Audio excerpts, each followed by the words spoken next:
Istasyon ng MRT Xindian sa Taipei, kagabi, may ulat tungkol sa isang matandang tao na may dalang kutsilyo. Agad na rumesponde ang pulis sa lugar, ngunit hindi agad natagpuan ang taong inilalarawan, sinuri ang mga kamera ng seguridad. Wala ring nakitang kahina-hinala, natunto ng pulis ang babaeng tumawag, ngunit nang ipaliwanag ng babae ang insidente, malabo at hindi malinaw ang pahayag, tumanggi pa siyang tumulong sa pagkilala, pinaghihinala ang maling ulat. Sumunod na kinasuhan ayon sa batas, isinailalim sa investigasyon ang babae. Dumating ang patrol car sa istasyon, 2 pulis agad pumasok, hindi nag-aksaya ng kahit sandali. Lumabas na. Maraming pulis sa loob ng istasyon, paulit-ulit na nag-iinspeksyon, mukhang nagmamadali dahil may ulat na may dalang kutsilyo.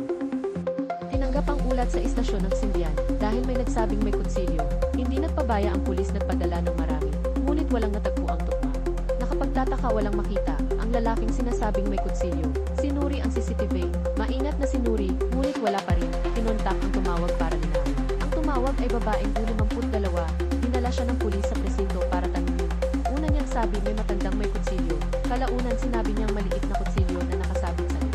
Sa huli binago niya at sinabing babae ang may dala, paulit-ulit at hindi malinaw ang paliwanag.